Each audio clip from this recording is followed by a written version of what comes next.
여러분 안녕하십니까? 이 어려운 때에 우리 모두 다 건강하게 잘 지내고 또 이렇게 예배를 드릴 수 있게 되어서 참 감사합니다.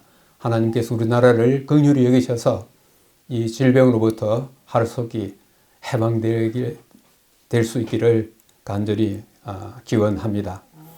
오늘은 이 복음조화 132번입니다. 제가 오늘 제목을 이상한 일이라고 그렇게 제목을 정했습니다. 왜 이런 제목을 정했는지 한번 살펴보도록 하겠습니다. 오늘 말씀은 마태복음 21장 15절을 기초해서 말씀을 시작하겠습니다. 대제사장들과 서기관들이 예수께서 하시는 이상한 일과 또 성전에서 소리질러 호산나 다윗의 자손이여 하는 어린이들을 보고 노하여. 지금 여기 여러분 그림을 보시는 것처럼 예수님께서 이 성전에 들르셔서 상을 뒤엎으시고 거기에 있던 소, 양, 비둘기를 갖다 사방을 해 쫓아내는 그 광경을 여기서 볼 수가 있습니다. 이 광경을 보면서 이 성전에 있던 제사장들과 유대의 그 지도자들이 이렇게 대제사장들과 서기관들이 예수께서 하시는 이상한 일이라고 그렇게 이야기했습니다. 그래서 오늘 설교 제목을 이상한 일이라고 그렇게 정하였습니다. 여기 나오는 이 이상한이라고 하는 이 말은 하나의 예를 들면 마태복음 8장 27절에 거기에는 이 폭풍이 휘몰아쳐서 배가 침몰하게 되었습니다. 그때 제자들이 주님, 그때 마침 예수님은 그 배가 막 그 폭풍에 막 휘둘리고 있는데 그래도 저기서 잠을 자고 계시는 거예요. 주무시고 계시는 것입니다. 그때 제자들이 우리 죽게 되었는데 주님 잠을 자십니까? 좀 살려주십시오 했을 때에 예수님이 일어서셔서 바다를 향하여 잠잠하라, 고요하라 그렇게 했더니 고만 삽시간에 그 미친 듯이 날뛰던 강풍이 잔잔하게 되었어요. 그때 거기 있는 사람들이 아니 이분이 어떤 사람이기에 바람과 바다도 순종하는가 그러면서 이 말을 할 때에 그들이 놀라 하는 말이 있어요. 이 자연계에 일어나는 그 엄청난 것도 그것을 제어하시는 예수님의 그 능력 앞에 사람들이 놀란 것입니다. 그래서 오늘 여기에서 예수께서 하시는 이상한 일이라 했을 때 이상한 일이라는 이 말이 조금 전에 놀란다는 그 말하고 똑같은 말이에요. 그러니까는 일반 사람들이 성전에 함부로 들어올 수도 없을 뿐만 아니라 그 성전에서 행하고 있는 그 일들을 갖다가 어떤 사람이 들어와 예수가 들어와 가지고 그걸 갖다가 완전히 뒤집어 엎고 했을 때에 그들이 놀랄 수밖에 없었던 것은 일반 사람과 같으면은 그 사람들의 명령 하나면 끝나는 것입니다. 그런데 예수님이 행하시는 그 엄숙한 일 앞에서 그들이 꼼짝할 수가 없는 것이에요. 예수님이 하시는 그 일에 그들이 잠잠할 수밖에 없었던 것입니다. 하나님의 전능하신 능력이 지금 이 시간에 드러나는 것을 보면서 사람들이 입을 벌리고 놀라가지고 이 광경을 바라보고 있는 거예요. 그래서 이것을 갖다가 이상한 일이라고 그렇게 표현한 것입니다.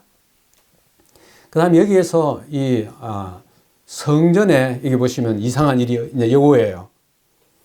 예수께서 성전에 들어가사 성전 안에서 매매하는 모든 사람들을 내쫓으시며 돈 바꾸는 사람들의 상가 비둘기 파는 사람들의 의자를 둘러 엎으시고 하는 이 광경을 그 성전에 있던 유대의 제사장들과 그 지도자들이 봤을 때에 자기들로서는 도무지 깨달을 수 없는 아주 이상한 일이었던 것입니다. 그런데 여기에 제가 이 성전이라고 하는 말에 빨간 글을 갖다 이렇게 써놨는데 우리 한글 성경에는 이 원래 원어는 서로 다른 두 단어가 있는데 우리 한글 성경에는 똑같은 말로 성전이라고 번역해 놨어요. 그게 뭔지를 한번 살펴보겠어요. 아니 성전에 얼마나 넓길래 거기에 소도 있고 양도 있고 비둘기도 있고 돈 바꾸는 사람도 있고 이 야단 법석이에요. 어떻게 이런 일이 벌어질 수 있을까? 한번 좀 생각해 보도록 하겠어요. 여기 보면은 제가 여기에 나우스와 헤론이라 하는 말을 갖다가 여기에 적어 놨는데 이 두 단어를 갖다가 전부 다 우리 한글 성경에는 성전으로 번역했어요. 원래 원문은 다른 두 단어인데, 자, 여기에 나오는 나우스와 헤론이 뭔지를 한번 좀 보겠어요. 여기 보면은 양을 잡아가지고 번제단에서 태우는 이 장소가 뭐냐면은 이 성전 뜰을 포함한 이 장소가 헤론이에요. 그러면 나우스는 뭐냐? 우리 흔히 알고 있는 성소와 지성소가 있는 그것을 갖다가 나우스라고 한 것이에요. 그리고 여기에 성전 뜰에 들어갈 수 있는 사람들은 제사장 외에는 아무도 들어갈 수가 없어요. 그런데 이게 이제 구약 당시에 이 광야에 40년 동안 이스라엘 백성들이 여행하는 동안에 하나님께서 모세를 통하여 이 성소를 지어서 하나님 그러니까 늘 그들과 함께 하실 수 있도록 그렇게 한 것입니다. 그런데 예수님 당시의 성전은 좀 달랐어요. 헤롯 대왕이 유대인의 한심을 사기 위해서 그 성전을 굉장히 확장시키고 증축해가지고 그때는 이렇게 됐어요. 여기 여러분 그림이 잘 보이시는지 모르겠지만은 이 바깥에 담이 쳐져 있죠. 그 담이 쳐져 있는데 담 이쪽이 뭐냐면은 이방인의 뜰이에요. 거기는 유대인 아닌 사람들, 이방인들이 하나님께 예배 드릴 수 있는 장소인 것입니다. 그 다음에 거기에 팻말이 꽂혀 있어요. 뭐라고 꽂혀 있다 그랬습니까? 이방인이 요 담을 넘으면 죽음이다. 그렇기 때문에 이방인들은 감히 이 선을 갖다가 넘어갈 수가 없어요. 그래서 요 선을 넘어서면은 무슨 뜰이 있느냐면은 유대인 여인들의 뜰이 있어요. 또 거기서부터 좀 더 성전 가까이 나가면은 유대인 남자의 뜰이 있고요. 그 다음에 이제 성전 경내로 들어갑니다. 성전 경내로 들어가면 거기에 누가 있어요? 제사장들의 뜰이 있어요. 그래서 뜰이 몇 개입니까? 제일 바깥이 이방인의 뜰, 그 다음에 여인들의 뜰, 그 다음에 남자들의 뜰, 그 다음에 성전 경내에는 누구라고? 제사장의 뜰이에요. 여기에 나오는 소, 양, 비둘기, 돈 바꾸는 것이 어디에서 일어났냐 하면은 이 가운데 어디일 것 같습니까? 이방인의 뜰인 것입니다. 이방인의 뜰인데 왜 성전에 소, 양, 비둘기, 그 다음에 돈 바꾸는 이런 일들이 왜 여기에 있을까 하는 것입니다.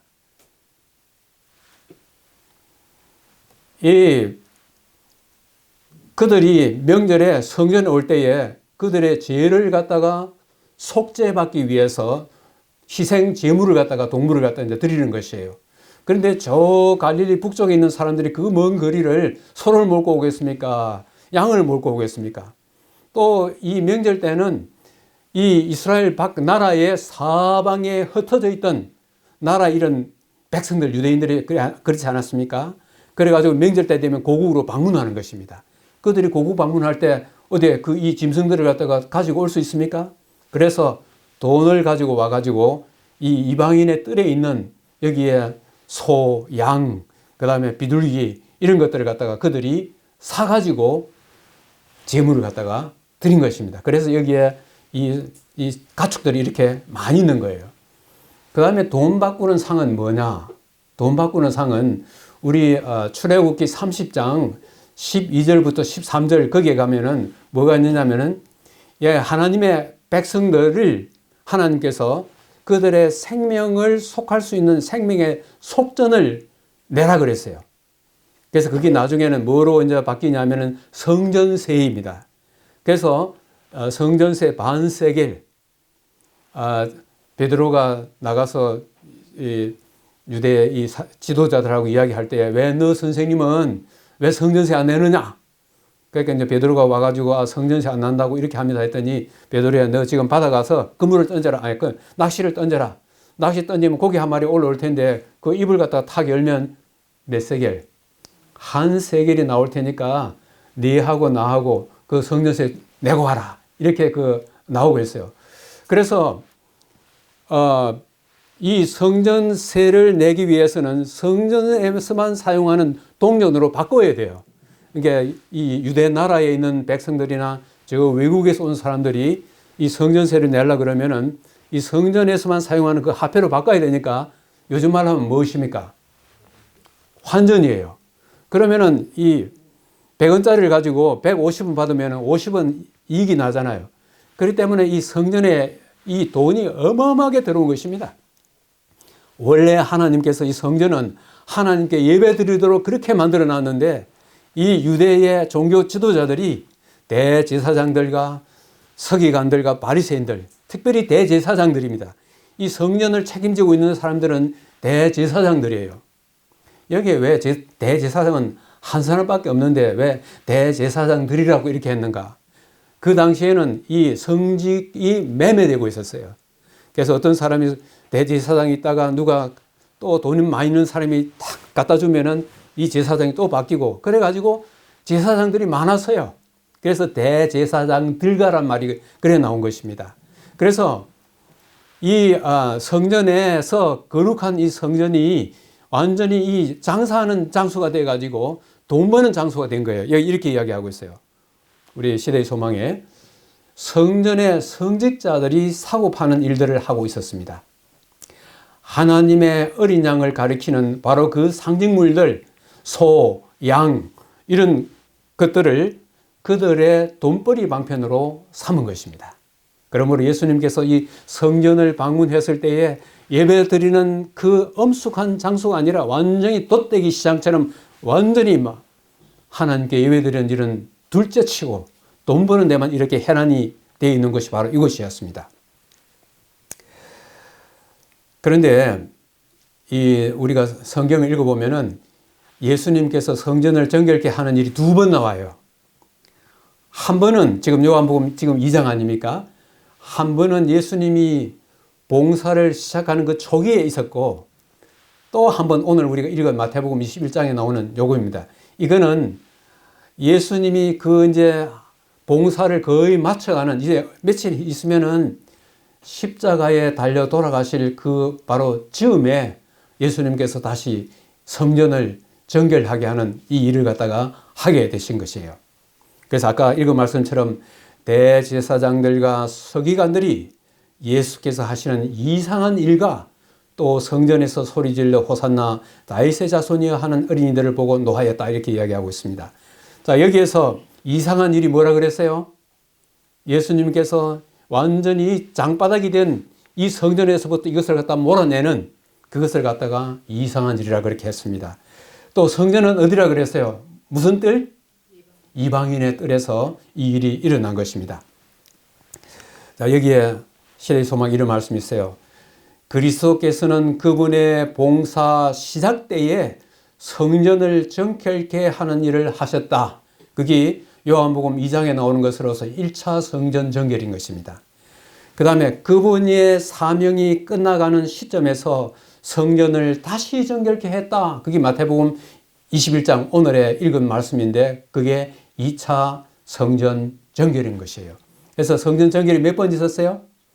예수님이 그 사명을 그 봉사를 시작하는 초기와 그 다음에 그 봉사가 끝나가는 말기에 이 성전 정결하는 것이 두 번에 걸쳐 나왔어요. 근데 1차 정결 때에 유대인들이 예수님께 무슨 질문을 했냐면 이런 질문을 했어요. 유대인들이 예수께 말하기를 네가 이런 일을 행하니 무슨 표적을 우리에게 보이겠느냐? 3년 전에 이야기한 거예요. 그때 예수님께서 이 성전을 헐라 내가 사흘 동안에 일으키리라. 여기에 성전은 무슨 말로 되어 있어요? 제가 이 좀 나우스예요. 아까 동물을 잡아서 이렇게 번제단하고 한 그 성전 뜰을 갖다가 아까 히에론이라는 말을 사용했죠. 여기에서는 나우스라는 말을 사용했어요. 우리말로는 성전이지만은 나우스는 뭐 합한 거라 그랬어요? 성소와 지성소. 성소와 지성소. 그 누가 계십니까? 하나님이 계시는 곳이에요. 그때 예수님께서 이 성전을 헐어라. 내가 사흘 동안에 일으키리라. 예수님은 이때로부터 3년 후에 자기가 죽을 것을 이미 예고하신 것입니다. 자, 여기에 예수는 성전된 자기 육체를 가리켜 말씀하신 것이라, 예수님께서 십자가에서 다 이루었다 이렇게 했을 때에 뭐가 찢어졌어요? 성전 휘장인데, 여기 나오는 성전 휘장이 어디입니까? 바로 지금 여기서 말하는 성소와 지성소 사이에 있는 그 성전 휘장이 찢어진 거예요. 그래서 예수님께서는 네가 성전에 있는 이런 우리의 이 돈벌이, 이 모든 것을 갖다가 다 네가 망가뜨리는데 네가 무슨 표적이 우리한테 보여줄 거냐, 그렇게 할 수 있게 그랬더니 예수님께서 이 말씀을 갖다가 하신 것입니다. 자, 그런데 이거 한번 보십시다. 3년 전에 그들은 예수께서 메시아이신 증거를 보이라 하였습니다.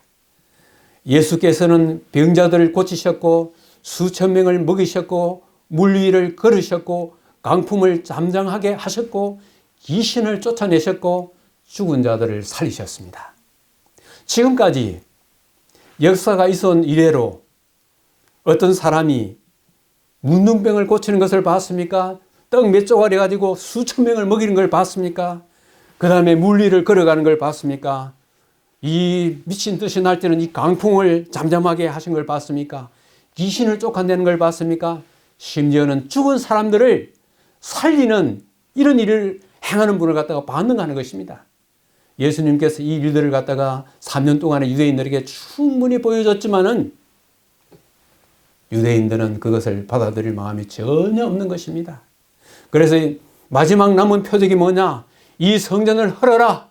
내가 사흘 동안에 일으킬 것이라. 예수님께서는 내가 너희에게 보여줄 마지막 최후의 표적은 내가 십자가에 달려 돌아가는 것이다. 그 침례 요한이 뭐라 그랬어요? 세상 죄를 지고 가는 하나님의 어린 양을 보라, 그렇게 이야기를 했지만은 그 성전에서 드려지는 수많은 동물들, 희생 제물들이 앞으로 우리의 죄를 위하여 십자가에 돌아가실 그 하나님의 어린 양을 가리키는 것임에도 불구하고 유대인들은 그걸 결코 받아들일 마음이 없었던 것입니다.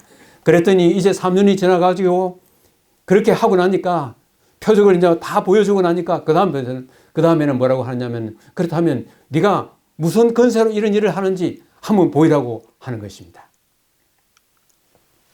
여기에 예수께서 성전에 들어가 가르치실세,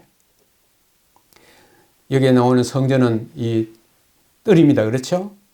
대제사장들과 백성의 장로들이 나와 이르되 네가 무슨 건세로 이런 일을 하느냐? 또 누가 이 건세를 네게 주었느냐? 이 질문을 갖다가 하신 것입니다. 처음에는 네가 이런 일을 네가 메시아인지 그걸 갖다 우리에게 볼 수 있는 그 표적을 보이라. 충분히 보여줬는데 그 다음에는 네가 무슨 건세로 이런 일을 하느냐? 성전에서 왜 이런 걸 쫓아내느냐? 이 사람들이 이런 질문을 할 때는 예수님을 함정에 빠뜨리기 위한 것입니다. 유대인들의 최고 의결기구가 뭐냐면 사내들인이에요. 근데 사내들인에서 예수님께 이런 건세를 준 것도 아니고, 그 다음에 그 당시에 이 유대 나라를 지배하고 있던 로마가 예수님께 이 건세를 준 것도 아닌 것입니다. 그런데 만약 예수님이 내가 준 이 건세는 하나님께로부터 온 것이라 이 말씀을 하게 되면은 그들은 뭐로 붙잡아 가려고 지금 하고 있냐면은 반역이다. 이렇게 해서 예수님을 하여튼 모함해서 죽이려고 그렇게 하는 것입니다. 바로 그 얘기 나오는 것이에요. 누가복음 19장에는 이런 말씀이 있어요. 뭐라 되어 있습니까? 예수께서 날마다 성전에서 가르치시니, 그 다음에 무슨 사람들이에요? 대제사장들과 서기관들과 백성의 지도자들이, 여기 나오는 이 세 그룹의 사람들은 그 당시에 종교 지도자들을 통칭하는 것입니다. 그들이 예수님을 어떻게 하려고요? 죽이려고 의무하기 시작합니다. 그래서 사실 며칠 후에 예수님이 십자가에 달려 돌아가셔요. 이제 며칠 후면은 예수님께서 그들의 사실 함정에 걸린 것이 아니라 예수님께서 십자가에 달려 돌아가시는 그 일이 여기 있게 되는 것입니다. 자, 오늘 여기에서 제가 오늘 이 성경 말씀을 통해서 1차 성전 정결과 2차 성전 정결에 대해서 말씀드렸습니다. 그래서 오늘의 주제는 성전 정결인데 여기에서 그치지 아니하고 성경에는 또 다른 성전 정결을 우리에게 이야기하고 있어요. 3차 성전 정결, 4차 성전 정결이 있는 것입니다. 그게 뭔지 아시에요? 한번 보십시다. 자, 우리 고린도전서 3장 16절 한번 읽어봅시다. 너희는 너희가 하나님의 성전인 것과 하나님의 성령이 너희 안에 계시는 것을 알지 못하느냐? 하나님의 성전이 어디에 또 있어요? 하나님의 성전이 또 어디에 있어요? 우리 안에 있는 것입니다. 여기에 너희가 하나님의 성전이란 이 단어도 성소와 지성소를 포함한 그 단어예요. 바로 하나님이 임재하시는 것입니다. 우리의 속에 누가 임재하신다고요? 성령께서 임재해 계신다고 하는 것입니다.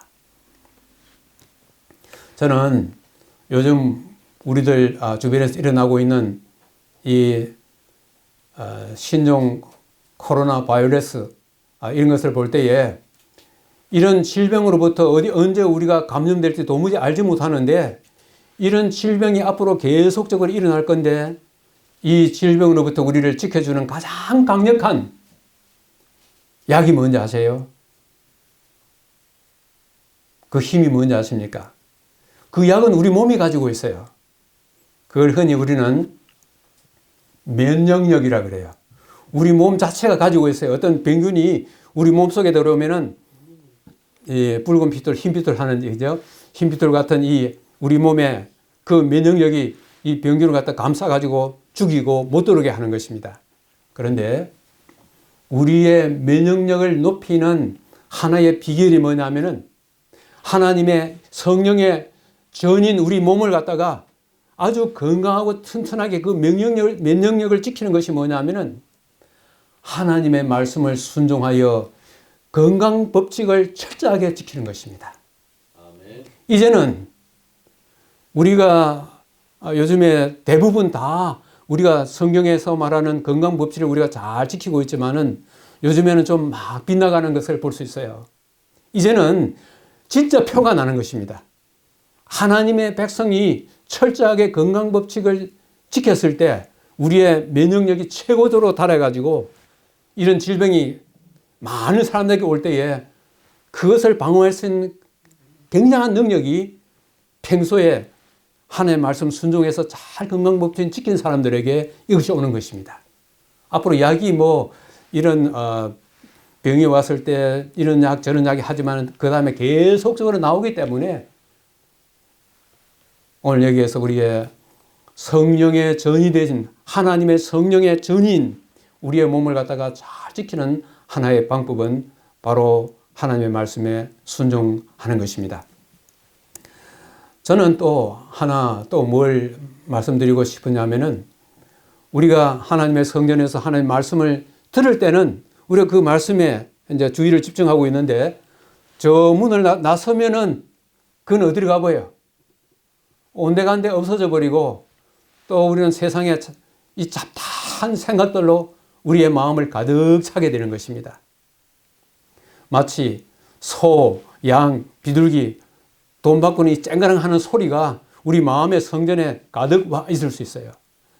그런데 저는 이것을 갖다가 하나님의 말씀을 계속적으로 유지하는 하나의 방법으로 요즘에 제가 무엇을 생각하느냐 하면은 오늘 제가 지금 여기에서 이 영상을 갖다가 촬영하고 그 영상을 갖다가 이 유튜브에 지금 올리는데 저는 올리는 것에 끝나지 않는 것입니다. 제가 한 이 설교를 갖다가 여러 번 들어요. 내가 한 설교, 단순히 내가 설교를 잘했나 못했냐 그게 아니라 그 말씀 속에서 오늘 나에게 주는 교훈이 무엇일까 하면서 그 말씀을 갖다가 제가 듣고 또 듣고 그렇게 해요.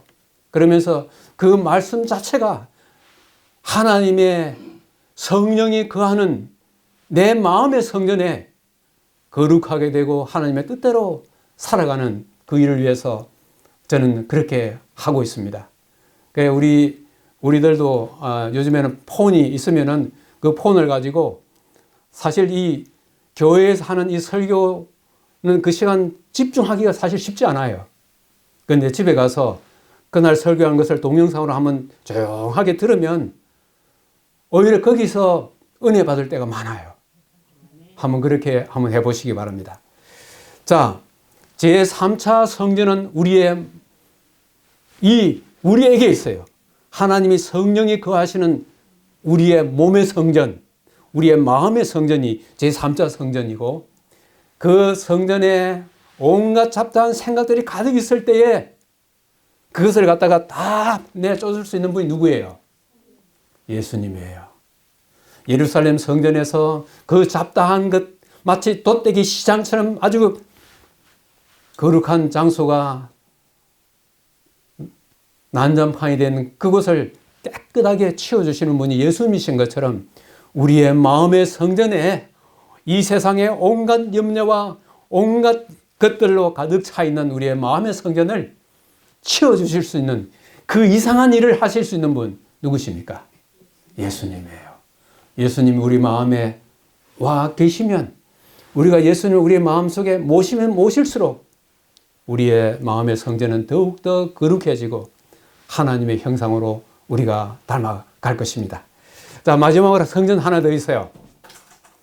성전 하나 더 있는데 그것은 지금 현재 우리가 다니엘서를 공부하고 있는데 거기에 대해서는 자세한 것은 이 시간에 다 말씀 못 드리지만은 그러나 중요한 것을 좀 말씀드리려고 합니다. 자, 4차 성전 정결은 뭐냐? 하늘 성소의 정결인 것입니다. 우리 다니엘 8장 14절에 아마 다음 시간에 아마 공부할 수 있을 거라 생각되는데 거기에 무슨 말이 나옵니까?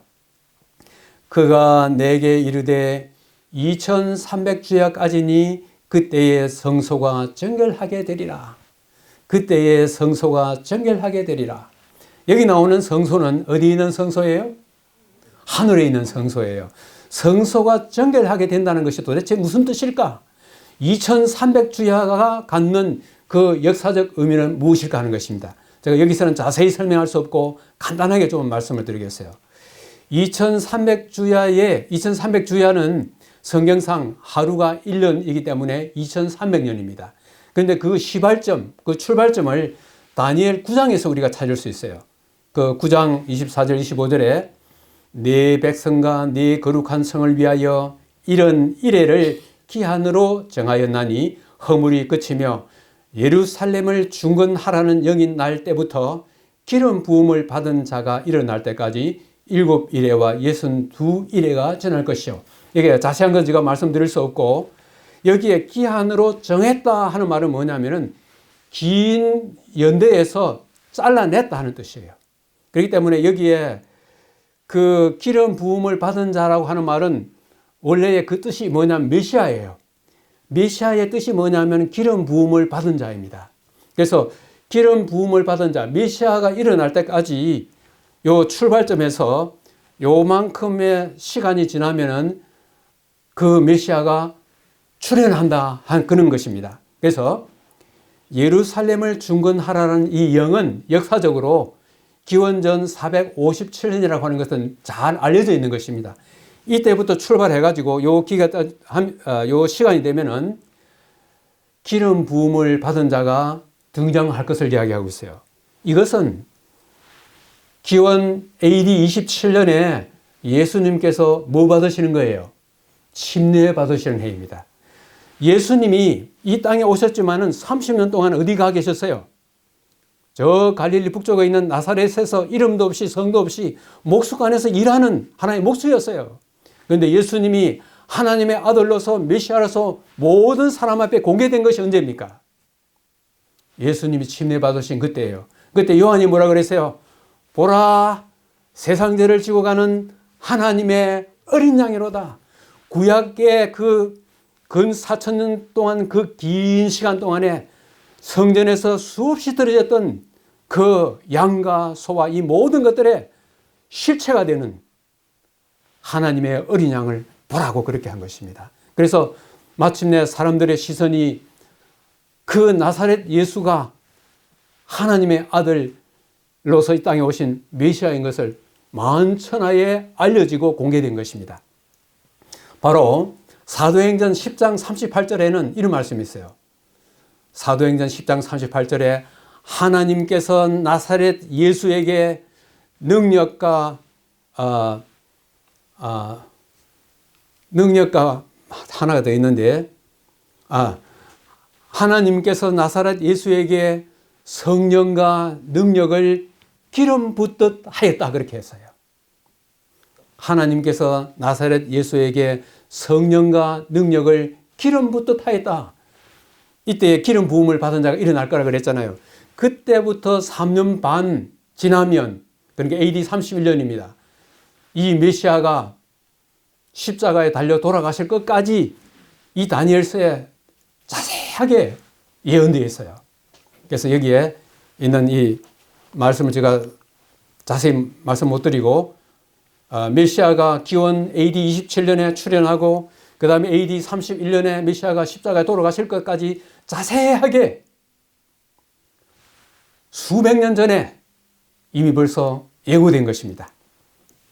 자, 그런데 출발선이 이제 같은데 여기에서 2300년에 그것을 보면은 1844년에 이제 끝이 나는 거예요.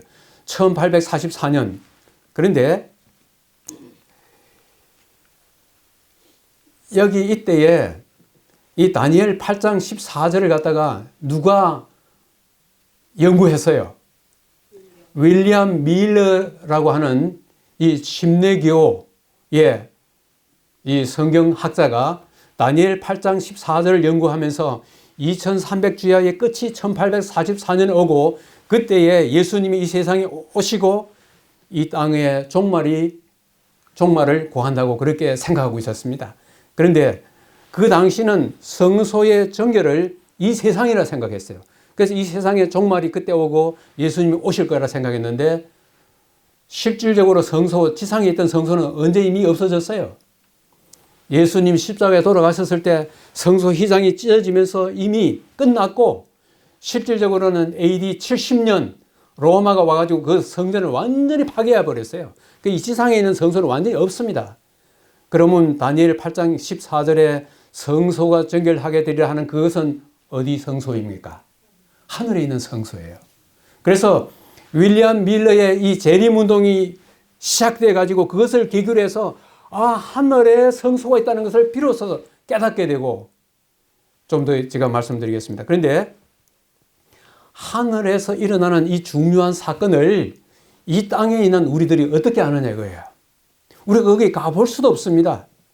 또 하나님께서 목소리를 이렇게 우리가 알려주시면 모르겠는데 그걸 어떻게 알까 하는 것입니다. 여기에 아모스 3장 7절에 무슨 말씀이 있어요? 한번 읽어봅시다.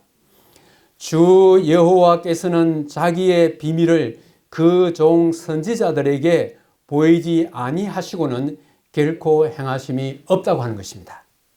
그러면은 예수님, 여기서 특별히 중요한 것은 예수님이 하늘로 승천하셨습니다. 십자가에 돌아가시고 난 다음 부활하시고 하늘로 승천하셨는데 하늘 승천하셔서 거기서 도대체 어디에서 뭘 하시느냐 이거예요. 이것을 이 땅에 있는 우리들에게 하나님께서 알려주신 거예요. 뭘까요? 자, 여기에 제가 이야기했습니다. 두 개의 신호탄. AD 31년에 예수님께서 하늘로 승천하시고 승천하셨을 뿐만 아니라 뭐예요? 그때에 AD 31년 오순절, AD 31년 오순절에 무슨 강림이 있었습니까? 성령 강림이 있었는데 우리 땅에서는 그것밖에 몰라요. 그런데 그 사건이 뭘 의미하느냐 하면은 여기에 사도행전 38페이지에 뭐가 있어요? 예수께서 제사장과 왕으로 등극하신 하나의 사건이었다는 것을 여기에 설명해 주고 있습니다. 그 다음에 1844년은 뭐냐? 윌리엄 밀러의 재림운동을 통하여 사람들의 시선을 하늘로 향하게 하고 예수님이 마지막 속죄 사업을 위해서 하늘 지성소에 들어간 사실을 알려준 사건인 것이에요. 이거는 성소에 계시는 그리스도라고 하는 책에서 이렇게 나오고 있습니다. 자, 그래서 이걸 다시 설명드리면 기원 31년에 예수님께서 하늘로 승천하시고 하셨을 때에 지상의 성소는 닫히고 하늘 성소는 뭐예요? 열린 것입니다. 그래서 지상 성소가 하늘 성소로 그 위치가 바뀐 거예요. 31년 예수님이 승천하시고, 그때 예수님이 하늘로 승천하시고 난 다음에 뭐라고 되어 있어요? 사도행전 38페이지 뭐로 되어 있어요? 그리스도께서 승천하신 해인 AD 31년 오순절에 그분은 하늘에서 대제사장과 왕으로 즉위하셨다. 그러므로 예수님은 하늘로 승천하셨을 때에 바로 어디로 가신 것입니까? 하늘 성소로 들어가신 것입니다. 거기에 뭐로요? 대제사장과 왕으로 즉위하신 것입니다. 여기에 그 역사적으로 중요한 두 연대가 AD 31년엔 예수님께서 하늘 성소의 첫째 칸 성소에서 일을 하셨고 1844년에는 하늘 성소의 둘째 칸 뭐예요?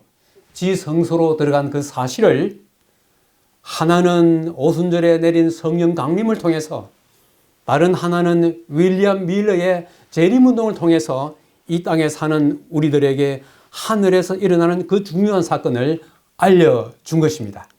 여기에 한번 읽어보십시다. 그리스도께서 우리의 대제사장으로서 성소를 정결케 하시기 위해 지성소에 들어가신 일이 어디요? 다니엘 8장 14절에 나타나 있다. 다니엘 8장 14절 뭐예요? 2300주야까지니 그때에 성소가 정결하게 되리라. 자, 그 다음 1844년에 예수님은 하늘 지성소에 들어가셔서 그분의 마지막 속죄 사업을 시작하셨다. 그러므로 이 하늘 성소의 이 정결을 이 땅에 있는 우리들이 이제는 알게 되었는데 하늘 성전에서 하늘 성소에서 성소를 정결케 하는 일이 도대체 뭔가 하는 것이에요. 그것을 알기 위해서는 우리가 구약 성경 레위기 16장에 거기에 가면 대속죄일이 나옵니다. 대속죄일에 성소를 정결하는 일이 벌어졌어요. 자, 거기에 한번 볼까요? 그날에 무슨 일이 벌어지냐 한번 보십시오. 지성소를 속죄하며 해막과 제단을 속죄하고 또 제사장들과 백성의 회중을 위하여 속죄할지니 그 다음 이스라엘 자손의 모든 죄를 위하여 1년에 한 번 속죄할 것이니라. 이 대속죄일에 성소를 정결하게 하는 이 일이 끝나면은 이스라엘 백성들의 모든 죄가 문자 그대로 완전히 없어지는 것이에요. 그런데 이것이 뭘 의미하는지를 더 자세히 설명해 주는 것이 우리 히브리서에 나오고 있어요. 히브리서 9장에 하늘에 있는 것들의 모형, 지상성소죠. 하늘에 있는 것들의 모형, 지상성소는 이런 것들, 곧 동물의 희생제물로 정결하게 할 필요가 있었으나 하늘에 있는 그것들, 하늘성소는 이런 것들보다 더 좋은 제물, 누구예요? 그리스도의 피로서 정결케 할 필요가 있다 이거예요. 하늘에 죄가 있을까요? 어떻습니까? 하늘에 죄가 있어요? 없어요. 하늘에 죄가 있어요. 그게 무슨 말일까? 지금 이 땅에 살지 않는 저 우주에 사는 그 사람들에게는 죄가 없어요. 이 땅에 사는 우리들의 죄가 하늘에 있어요. 어디에 있어요? 우리 성경에 책 3개가 나오죠. 하나는 생명책이고 하나는 기념책이고 하나는 무슨 책입니까? 죄책이에요. 그래서 예수님께서 하늘 지성소에 들어가셔서 성소를 정결하는 그 일에 하나님의 백성의 그 모든 죄의 책에 있는 그 죄를 무엇으로 깨끗이 지우는 것입니까? 예수님의 피로서 깨끗하게 지우는 것입니다. 그걸 우리들이 뭐라고 그래요? 그게 뭐냐면 조사 심판이라고 하는 것입니다. 자, 여기에 그리스도께서는 참것의 그림자인 손으로 만든 성소, 지상 성소에 들어가지 아니하시고 바로 그 하늘 성소에 들어가사 이제 사도 바울이 이 이야기를 할 때는 AD 31년 예수님이 승천하시고 난 이후죠. 이제 우리를 위하여 하나님 앞에 나타나셨는데 그 자격이 무슨 자격이라고 그랬어요? 무엇으로 등극하셨어요? 대제사장과 왕으로 등극하신 것입니다. 특별히 여기에서 성소에서 대제사장으로 등극하신 것은 대속죄일에 이스라엘 백성들의 죄를 갖다가 마지막으로 최후로 궁극적으로 완전히 제거하는 그 일을 하시기 위해서 예수님께서 지금 하늘 지성소에 계시는 것입니다. 이것을 흔히 우리가 조사 심판이라고 그렇게 하는데 이것은 우리에게 복음일까요? 아니면 두려움일까요? 예수님이 하늘 지성소에서 우리의 모든 죄의 책으로부터 우리의 모든 죄의 기록을 갖다 지금 제거하고 완전히 지우고 없애는 이 일은 우리에게 복음입니까? 아니면 두려운 일이에요? 두말할 필요가 없습니다. 우리에게는 말할 수 없는 복음인 것입니다. 우리 첫째 천사의 기별 가운데서 하나님께 영광을 돌리라. 그 다음에 무슨 말이 나옵니까? 이는 그의 무슨 시간? 심판의 시간이 이르렀습니다. 심판의 시간은 바로 조사 심판인 것입니다. 조사 심판이 왜 하나님께 영광을 돌릴 이유가 되는 것입니까? 뭐 때문에?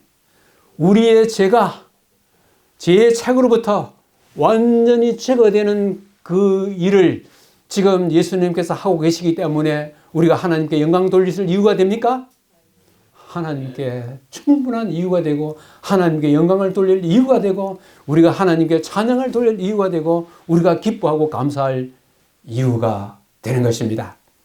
그러므로 지금 이 시간에 하늘 성소에서 예수님께서 성소를 정결케 하기 위하여 행하고 계시는 이 순간은 우리에게는 말할 수 없는 용기와 희망의 기별인 것입니다.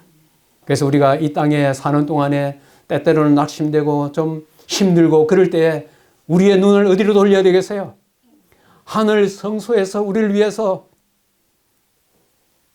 우리의 모든 죄를 하나씩 지우는 그 일을 하시는 예수님을 바라보고 우리가 힘을 얻어야 되는 것이에요. 그래야 이 조사 심판이 거치지 아니하면 아무도 예수님의 재림을 기쁨으로 맞이할 수가 없어요. 우리가 죄 있는 상태로 어떻게 예수님의 오심을 갖다가 맞이할 수 있습니까? 우리의 죄가 어떻게 되었기 때문에 하늘 성소를 정결케 하는 그 일이 끝날 때에 우리의 모든 죄도 다 제거되었기 때문에 우리는 죄 없는 몸으로 예수님 오시는 것을 갖다가 영접할 수 있는 것입니다. 아멘이에요? 정말 아멘인 것입니다. 자, 이렇게 되었을 때 그 성소 정결의 결과가 어떨까요? 자, 한번 읽어보십시다. 그들의 죄와 그들의 불법을 내가 다시 기억지 아니하리라. 하나님께서 우리의 죄를 다시는 기억지 아니하고 한 번도 죄 짓지 아니한 사람처럼 우리를 갖다가 영접해 주시고 우리의 그의 자녀들로 받아주시니 얼마나 감사합니까? 그래서 오늘 이 성소 정결을 통하여 1차, 2차, 3차, 4차까지 했는데 이 세상에 사는 동안에 현재 우리가 이제는 무슨 정결을 위해서 우리가 좀 힘써야 될 것 같아요? 우리 마음의 성전을 정결케 하는 일. 하나님의 백성들의 그 마음의 성전에서 뭐가 가득하면 하나님의 은혜로 가득하고 우리가 받을 그 구원에 대한 감사한 마음이 이렇게 충만하면 우리의 입으로서 무슨 말이 나오겠어요? 감사와 찬양의 그런 것이 나오고 우리의 삶도 어떻게 됩니까? 우리 일상생활도 하나님의 백성에게 합당한 그런 생활로 점차 바꿔갈 것입니다. 오늘의 이 말씀을 좀 생각하면서 한 두 가지 말씀 여기에 질문을 좀 한번 드립니다. 두 번에 걸친 예수님의 성전 정결에서 내 아버지의 집을 장사하는 집으로 만들지 말라고 예수님께서 말씀하셨는데 이 말씀은 오늘 나에게 무엇을 가르치고 있는가? 혹시 내 마음의 성전에 혹시 장사하는 집으로 만들고 있지는 않는가 하는 그런 질문을 한번 던져봅니다. 두 번째는 하늘 성소의 정결이 이루어지고 있는 이 시점에서 나의 시선은 어디로 향해야 할 것인가? 어디로 향하면 좋겠습니까? 내 자신을 바라보지도 말고 내 주변을 바라보지도 말고 어디로요? 저 위로 하늘 성소에서 우리를 위해서 중보하고 계시는 주님의 그 놀라우신 성소 정결의 그 장면을 생각하면서 힘을 얻고 용기를 얻고 감사와 기쁨이 넘치는 우리들이 되어야 되겠죠? 자, 오늘 이 말씀을 생각하면서 제가 또 시 한 편을 한번 지어보았습니다. 글자가 좀 작지만은 소, 양, 비둘기, 동전의 쨍그랑 소리, 최고의 돈벌이 장소로 변질된 성전이여라. 세상죄를 지고 가는 하나님의 어린 양, 안중에도 없는 돛대기 시장이여라. 보라, 예수님이 행하시는 그 이상한 일을 성전 정결, 내 마음의 성전에 소, 양, 비둘기, 동전의 쨍그랑 소리 딸이 틀고 있을까? 주님, 그 이상한 일 행하소서 내 마음에. 보라, 하늘 성소에서 나의 죄 지우시는 그 이상한 일을 성소정결. 주님의 축복이 우리 모두에게 함께 하시는 한 주가 되기를 바라면서 말씀을 마치도록 하겠습니다. 아멘.